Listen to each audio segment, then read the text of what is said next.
Vectors पे आ जाओ। मैं इसको एक्स वेक्टर मान लेता हूं, एक्स वेक्टर, इसको वाई वेक्टर, इसको जेड वेक्टर। सही है, 3 वेक्टर मान लिए, ये वाई है, ये जेड है, ये एक्स है। अब शायद तुम्हें कुछ दिख रहा होगा, भाई एक्स जो है वो ए के एंटी पैरेलल है। देखो आप, एक्स और ए क्या एंटी पैरेलल है, अपोजिट डायरेक्शन में। तो क्या मैं लिख सकता हूं vector A is equal to minus vector X? Yes sir. या एक्स बराबर माइनस ए, ठीक है ना। इसी तरह वेक्टर वाई बोलो, माइनस बी। वेक्टर वाई बोलो, बोलो माइनस बी, होगा कि नहीं? Yes sir. हाँ और सर। वेक्टर जेड बोलो, वेक्टर जेड बोलो माइनस सी। सही है ना, सी सही है ना? वेक्टर। हाँ। अच्छा एक चीज और बताओ जरा, दिख रहा है ना सबको? हाँ, vector A plus vector B plus vector C plus vector D, sorry plus vector X plus vector Y और प्लस वेक्टर जेड। दिख रहा है सबको? Yes sir. ये जेड, ठीक है। बोलो भाई, मैं एक्स को क्या लिख सकता हूं? है, एक्स को क्या लिख सकता हूं? Minus A minus A. Vector. Y को क्या लिख सकता हूं? Minus B minus vector. Vector. और वेक्टर सी को क्या लिख सकता हूं? Minus C vector. लिख सकता हूं ना? अब मैं जब इन छहों को ऐड करता हूं तो ये इससे कैंसिल हो जाएगा, ये इससे कैंसिल हो जाएगा और ये इससे कैंसिल हो जाएगा। सही है ना, क्लियर है ना? अरे आया कि नहीं आया? Yes sir. अब मैं यस। जो बोलने जा रहा हूं ध्यान से सुनना आप, ये साइक्लिक है। कैसा है ये? साइक्लिक। साइक्लिक का मतलब सारे वेक्टर एंटी क्लॉकवाइज रोटेट कर रहे हैं। देखो आप, सारे वेक्टर एंटी क्लॉकवाइज रोटेट कर रहे हैं। क्या कर रहे हैं? सारे वेक्टर्स एंटी क्लॉकवाइज रोटेट कर रहे हैं और कंप्लीट पॉलीगन बना रहे हैं। यानी लास्ट वाले का हेड पहले वाले की टेल से टच कर रहा है। क्या समझे आप? क्या कहा मैंने? All vectors forming a polygon in a cyclic order. किसमें है ये? साइक्लिक ऑर्डर में। कोई भी ऐसा नहीं है जिसकी हेड टू हेड टच कर रही हो, सबकी हेड टू टेल टच कर रही है, हेड टू टेल। अरे समझ में आया? आया कि नहीं? आया कि नहीं भाई? आ गया?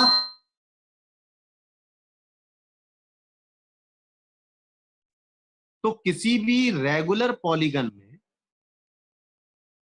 जो एक ही ऑर्डर में हो, यानी एंटी क्लॉकवाइज अगर है या क्लॉकवाइज अगर है और कंप्लीट पॉलीगन बन रहा है, तो सारे वेक्टर्स जो उसमें हैं उन सबका सम जीरो होगा, उन सबका सम जीरो होगा। सही है ना? यानी उन सबका रिजल्ट एक नल वेक्टर होगा, उन सबका सम एक नल वेक्टर होगा। समझ में आया? हेलो, समझ में आया कि नहीं? Yes sir. Yes sir. अच्छा एक चीज और बताता हूं, थोड़ा ध्यान दिए रहना इस पे, बहुत बेहतरीन क्वेश्चन है ये। अगर मैं ए से डी को मिला दूं, ए से डी को मिला दिया, किसके पैरेलल होगी ये लाइन? किसके पैरेलल होगी? बोलो, किसके पैरेलल होगी? वेक्टर बी के। वाई तो एंटी पैरेलल है। मैंने देखो एरो कहां बनाया है, एरो देखो कहां बनाया है, एरो देखो, एरो देखो, एरो क्या है? एडी है। देखो ये टेल है और ये हेड है, लेकिन वाई वाले में तो ये टेल है और ये हेड है। ये तो अपोजिट है ना? अरे ये तो अपोजिट है। Anti parallel. तो हाँ इसका सर। मतलब बी के पैरेलल है, बी के पैरेलल है। और इसकी जो लेंथ होगी ना यहां से यहां तक, आप ज्योमेट्री जानते हो, इसकी लेंथ हर साइड का डबल होगी। इसकी लेंथ हर साइड का क्या होगी? डबल। समझ गए? डबल होगी ना। इस यस। वेक्टर को ई नाम दे दो। क्या नाम दे दो? ई। अब बोलो ई को किसके टर्म्स में लिख सकते हो आप? ई को किसके टर्म्स में लिख सकते हो? बी के। क्या ई वेक्टर ई को, हाँ दिख रहा है ना सबको? क्या ई को 2b लिखा जा सकता है? Yes sir. ई को क्या लिख सकते हैं हम? 2b 2b vector. क्यों भाई? और ध्यान से सुनो, जो बी वेक्टर है वो माइनस वाई है। बी वेक्टर Yes, किसके sir. बराबर है? तो क्या मैं Minus इसको one. माइनस 2 भी लिख सकता हूँ? Yes, minus sir. 2 आया कि नहीं आया समझ में? क्लियर है? अरे बोलो बोलो, हाँ सर. समझ में आया? यस अच्छा, सर। अगर मैं इसको इससे जोड़ दूं तब ये किसके पैरेलल है? ए के, कि नहीं है? तो इसका मतलब इस Yes, वाले sir. वेक्टर को क्या लिख सकते हैं? 2a। 2. अरे इसकी लेंथ भी तो डबल होगी। क्यों भाई? 2a। अरे बोलो जल्दी जल्दी बोलो, हाँ होगी सर. 2a। अच्छा, ये Yes, सेंटर sir. है, ध्यान से सुनो, ध्यान से सुनो, ध्यान से सुनते जाना बस। ये सेंटर है O। अच्छा, FO, जो FO है, क्या वो A के बराबर है? FO, सिर्फ FO। ये तो 2a, ये कितना है यहां से यहां तक? हाँ 2a। सर. लेकिन ये कितना है? A। ये. ये कितना है? A, है ना A? अरे है कि नहीं? यस अरे हाँ सर। जल्दी सर. बोलो। ये A तो ये भी A, तो पूरा 2a। हाँ ये सर. B तो ये भी B। इस तरह अगर मैं ये बनाता तो क्या होता? बोलो। 2c। कितना होता है ये? कितना होता? C के पैरेलल 2c। सब नोट करो, Yes, sir. सही बताया। आया समझ में? क्लियर है? Yes, sir. Parallel anti parallel कैसे चेक करेंगे? हम ए बी सी को कोई रिलेशन नहीं बना सकते, ए को बी के टर्म्स में नहीं लिखा जा सकता, लेकिन जो पैरेलल या एंटी पैरेलल हैं उनको लिखा जा सकता है। ठीक है? अरे आया? Yes, समझ में sir. आया? Yes, sir. गुड। नोट कर लिया आप लोगों ने? Yes, sir. नोट किया? नोट कर लीजिए हर चीज, कोई चीज नहीं छूटनी चाहिए। ये मैं जो बता रहा हूं, मैंने आईआईटी की आधी प्रॉब्लम बताई है, इसकी आधी क्या होगी जब मैं एडिशन बताऊंगा तब समझ में आ जाएगा। ठीक है? साफ करूं? अरे साफ करूं? Yes, sir. Yes, sir. कर दूं साफ? ठीक।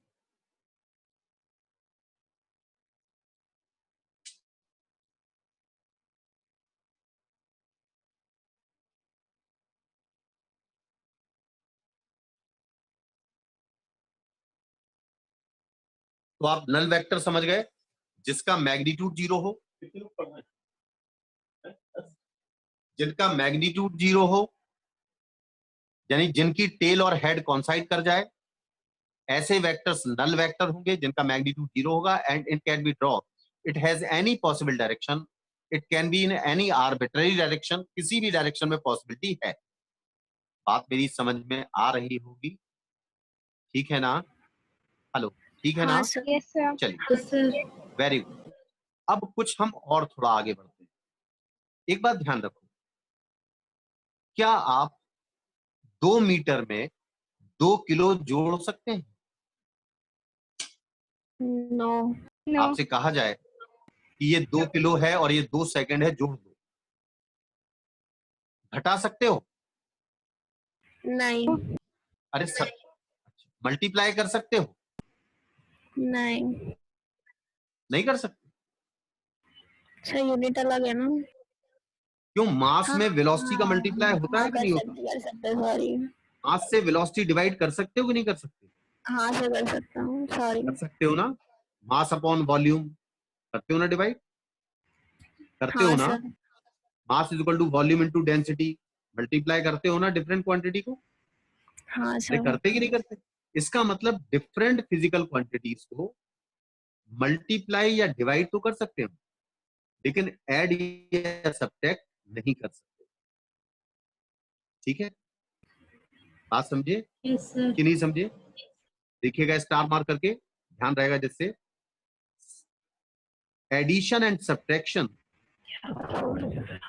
Addition and subtraction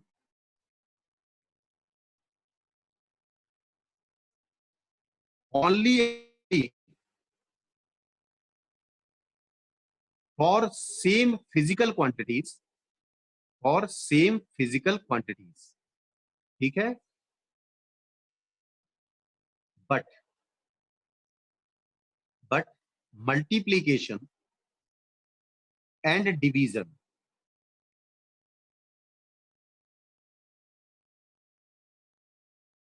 are possible in different physical quantities. ठीक है? अच्छा, कुछ चीजें और बता रहा हूं मैं आपको। जैसे मैंने लिखा y बराबर, y कोई फिजिकल क्वांटिटी, y कोई physical quantity, y is equal to लिखा a फिजिकल क्वांटिटी कोई और b फिजिकल क्वांटिटी, ऐड किया मैंने या सब्ट्रैक्ट किया। दिख रहा आपको? y कोई फिजिकल क्वांटिटी है जो दो फिजिकल क्वांटिटीज के एडिशन से या सब्ट्रैक्शन से बनती है। मान लो ये केजी है तो इसको भी केजी ही होना पड़ेगा और आंसर भी केजी में ही आएगा। समझ गया बात को? क्लियर है? समझे कि नहीं? सब्ट्रैक्ट ऐड कर रहे। अब मैं लिखूं y बराबर a अपॉन बी और a इंटू बी।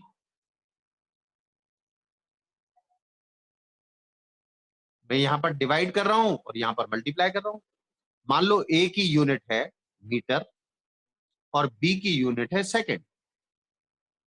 ये पॉसिबल है, a की यूनिट है मीटर और b की यूनिट है सेकंड। ये पॉसिबल है, ये पॉसिबल है। इससे जो y की यूनिट आएगी यहां पर क्या आएगी? Metre second. क्या आएगी बताओ? Metre into second. Metre per second. अरे मीटर पर सेकंड नहीं, metre second multi, sorry metre per second, metre per second divide है ना। और इसकी क्या आएगी? Metre second. क्या आएगी इसकी? Metre second. बात समझे कि नहीं समझे? क्लियर है? समझ में आया? यस। तो two physical quantities can be added और subtracted only and only if they have same physical sense. जब दोनों फिजिकल क्वांटिटी सेम सेंस को रखती होंगी तभी एडिशन या सब्ट्रैक्शन पॉसिबल है। लेकिन डिवीजन या मल्टीप्लिकेशन डिफरेंट फिजिकल क्वांटिटीज में भी हो सकता है। क्लियर हुआ कि नहीं हुआ? क्लियर हुआ? Yes sir. अरे आया। अब इसी पर हम थोड़ा आगे बढ़ते हैं। साफ कर दें? साफ कर दें? Yes sir. हाँ, एक बात और ध्यान रखें, थोड़ा ध्यान रखें, मैं काफी चीजें आपको बता रहा हूं। जैसे कोई स्केलर क्वांटिटी है, क्या है? Scalar quantity.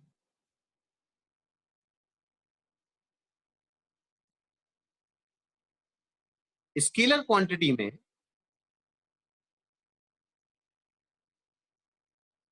आपके पास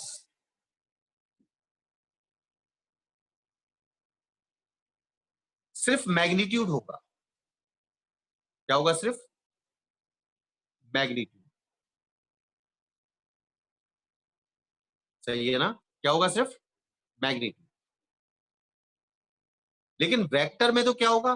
डायरेक्शन प्लस मैग्नीट्यूड। तो मैंने कहा वेक्टर ए है और दूसरा वेक्टर बी है, तो इनका रिजल्ट भी एक वेक्टर ही आना चाहिए कि नहीं आना चाहिए? हाँ सर। मान लो ये वेलोसिटी है, ये भी वेलोसिटी है, तो ये भी वेलोसिटी है। ये डिस्प्लेसमेंट है, ये डिस्प्लेसमेंट है, तो ये भी डिस्प्लेसमेंट। सही है ना? क्लियर है? बात समझ में आ रही है? आप चाहे पॉजिटिव करें या नेगेटिव करें, ये वेक्टर ही आएगा। यानी वेक्टर वेक्टर गिव्स वेक्टर। ठीक है ना? अरे आया कि नहीं आया? लेकिन एक बात ध्यान रखें, vector A upon vector B does not exist. Does not exist. क्यों भाई? कारण है, बी में डायरेक्शन भी है। बी में क्या है? डायरेक्शन। बात समझे कि नहीं समझे क्या कह रहा हूं मैं? बी में क्या है? बी में क्या है, डायरेक्शन भी है, और ये 1 अपॉन डायरेक्शन का मतलब डायरेक्शन का इनवर्स, डायरेक्शन का इनवर्स। इनवर्स। अरे आ रहा कि नहीं आ रहा? हाँ, अगर ये केजी होता, हाँ ये भी सर। केजी होता तो डिवाइड था, ये मास होता, ये सेकंड होता तो डिवाइड था, क्योंकि उसमें कोई डायरेक्शन नहीं था। लेकिन अगर बी में डायरेक्शन है तो ये क्वांटिटी कभी दिखेगी नहीं आपको। Vector A upon vector B does not exist. Clear? हाँ, लेकिन अगर वेक्टर ए है और अगर बी का मॉड है, क्या है बी का मॉड, समझ में आया? बी का क्या है, मॉड, यानी ये क्या है, स्केलर। क्या है ये, स्केलर। किसी भी वेक्टर का मॉड क्या बन जाता है, स्केलर। तो वेक्टर अपॉन स्केलर, ये क्या है, वेक्टर, और ये क्या है नीचे, बोलो, स्केलर। तो क्या आएगा, वेक्टर। वेक्टर। समझ गए? वेक्टर अपॉन बी का मॉड स्केलर बन चुका है। क्या बन चुका है, स्केलर, लेकिन ऊपर वेक्टर है, तो इसका आंसर क्या होगा, वेक्टर। Always remember this. होगा, मैं ये बता रहा हूं कि वेक्टर्स के रूल क्या है। तो कभी भी वेक्टर से डिवाइड नहीं कर सकते। क्लियर हुआ? वेक्टर के मॉड से डिवाइड कर सकते हैं, लेकिन कभी भी वेक्टर से डिवाइड नहीं करते, क्योंकि वेक्टर में डायरेक्शन होता है, और डायरेक्शन का इनवर्स 1 अपॉन, आज तक कोई पता नहीं कर पाया। ठीक है ना? अरे आया कि नहीं, समझ में आया? बहुत अच्छी तरह से याद करते हुए चलना, मतलब दिमाग में बिठाते हुए चलना। These are the best information which I am providing you. ठीक है, साफ करूं, ये साफ करूं? हेलो? Yes sir. तो वेक्टर से डिवाइड कर सकते क्या आप? नहीं कर सकते, लेकिन वेक्टर के मॉड से डिवाइड कर सकते हैं, स्केलर से डिवाइड कर सकते हैं। और सुनो, मैं आपसे बोलूं कि एक एक एन नंबर है और एक वेक्टर ए है, क्या है ये, एन इंटू ए। एन कोई नंबर है, एन कोई, बोलो एन कोई क्या है, नंबर, 2 है, -1 है, कुछ भी है, तो ये एक वेक्टर ही होगा। क्या होगा, ये एक वेक्टर। मान लो एन 3 है, एन कितना है, 3। एन कितना है, अरे बोलो कितना है एन, 3। 3। तो ये 3 आ जाएगा, कितना आ जाएगा, 3 यानी वेक्टर ए के पैरेलल होगा, लेकिन 3 गुना होगा। वेक्टर ए के पैरेलल होगा, लेकिन 3 गुना होगा। जैसे मैंने आपको बताया ना, अगर मैंने वेक्टर ए की लेंथ को डबल कर दिया, डायरेक्शन वही रखा, तो 2a बन गया था ना। इसी तरह अगर वेक्टर ए की लेंथ को 3 गुना कर दोगे और डायरेक्शन वही रखोगे, 3 हो जाएगा।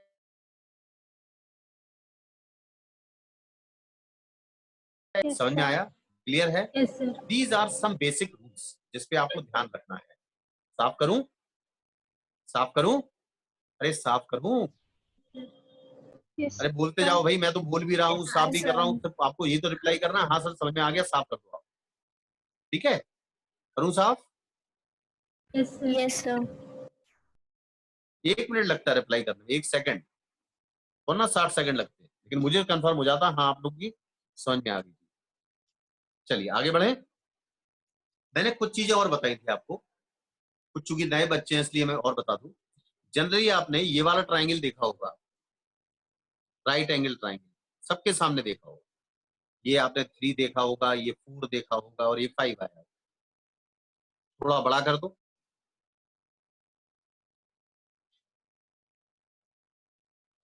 यहां से यहां तक की लेंथ 3 थी, यहां से यहां तक की लेंथ 4 थी, मान लो यहां से यहां तक की लेंथ 6 है।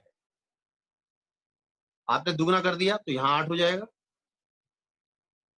अगर ये दुगना हो गया तो ये भी दुगना हो जाएगा, ये 10 मीटर हो जाएगा। अरे हो जाएगा कि नहीं? अगर ये एंगल, क्या ये एंगल में फर्क पड़ेगा? नहीं, क्योंकि दोनों पैरेलल। ये एंगल और ये एंगल में फर्क नहीं पड़ेगा, दोनों 90। और तीसरा तो अपने आप बराबर होगा कि नहीं होगा? अरे होगा, 3 4 5 का जनरल ट्राइंगल है ये। 4 के सामने वाला एंगल होता है 53 डिग्री, और 3 के सामने वाला एंगल होता है 37 डिग्री। और ये कितना एंगल है बोलो 90। अरे तीनों का सम तो 90 180 होना चाहिए ना, तो ये 90 होना चाहिए। हाँ सर। ये भी कितना होगा 37। ये कितना होगा 53 और ये कितना है 9।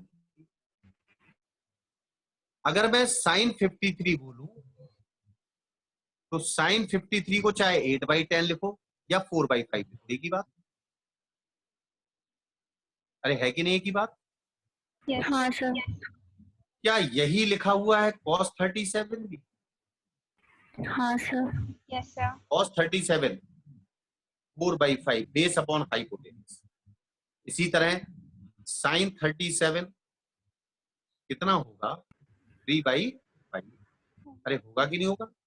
Yes sir. साइन 37 3/5 यही क्या cos 53 के बराबर भी होगा? Yes Yes, sir. sir. क्योंकि इनकी जरूरत पड़नी है फ्रीक्वेंटली, इसलिए ध्यान दिए रहना। बहुत छोटी चीजें बता रहा हूं लेकिन बड़ी बड़ी काम आएंगी ये। tan 37 बोलो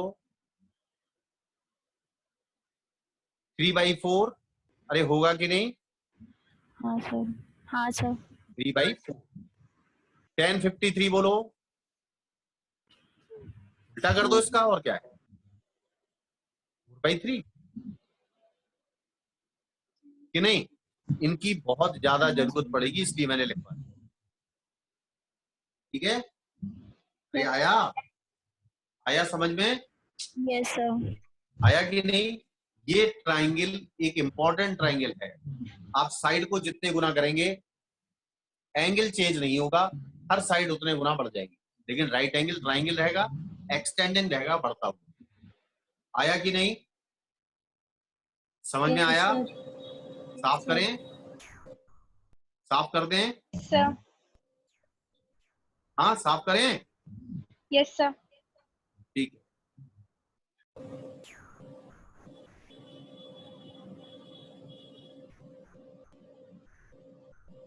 देखिएगा थोड़ा ध्यान दें। मैंने एक पॉइंट बनाया। क्या बनाया? एक पॉइंट। यहां से कई लोग निकले या कई वेक्टर इस पॉइंट से निकले, हर पॉसिबल डायरेक्शन, हर पॉसिबल डायरेक्शन।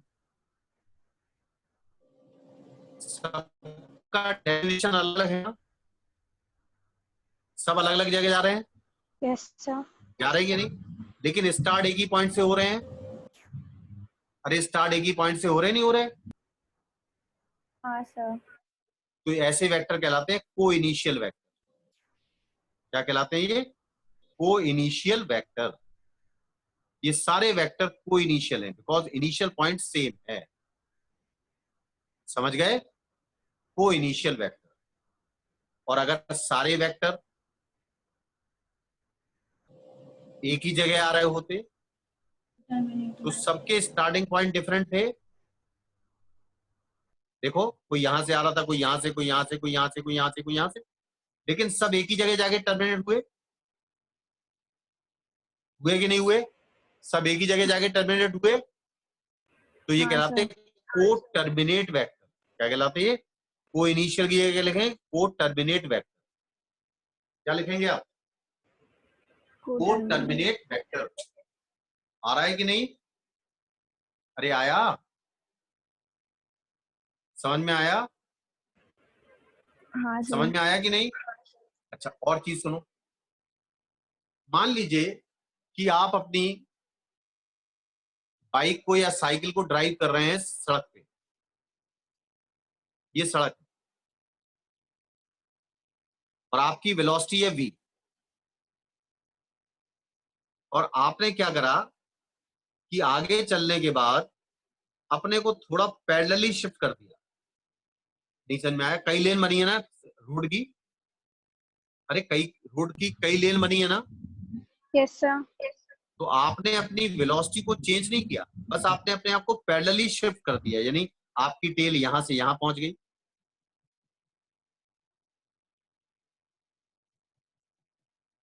यहां से यहां पहुंच गई।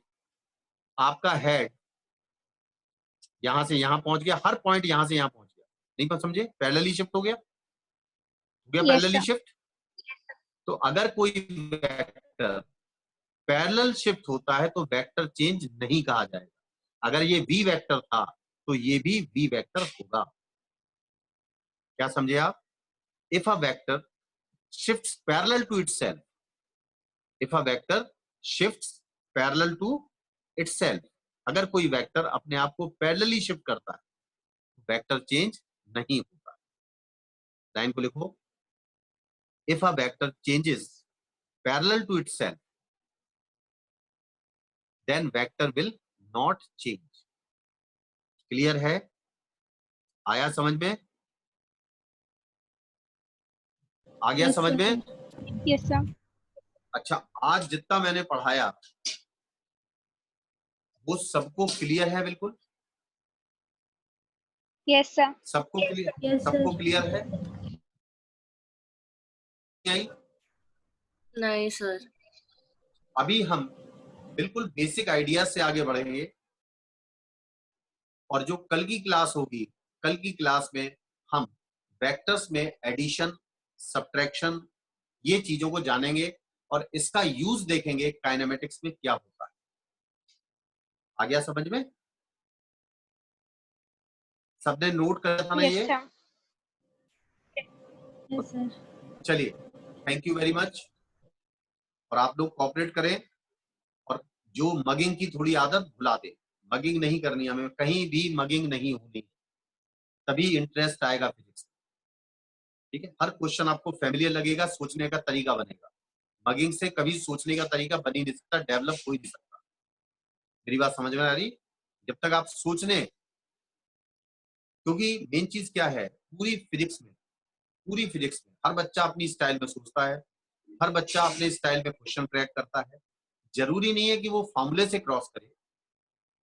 कई चीजें और वो जब भी डेवलप होती है जब उस टॉपिक पर आपने गहन एनालिसिस किया। मेरी बात फॉलो कर रहे हैं ना आप लोग? तो एक मोटो होना चाहिए कि हमें सिर्फ कोर्स कंप्लीट नहीं करना है, हमें सीखना है।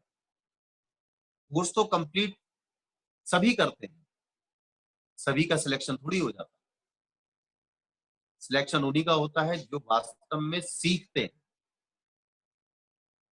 ठीक है, तो आपका ध्यान पूरी तरह से कंसंट्रेट होना चाहिए लर्निंग पर, सीखने पर, ना कि मगिंग पर। ठीक है, तो ठीक है ना? ठीक है, yes sir. Thank you very much.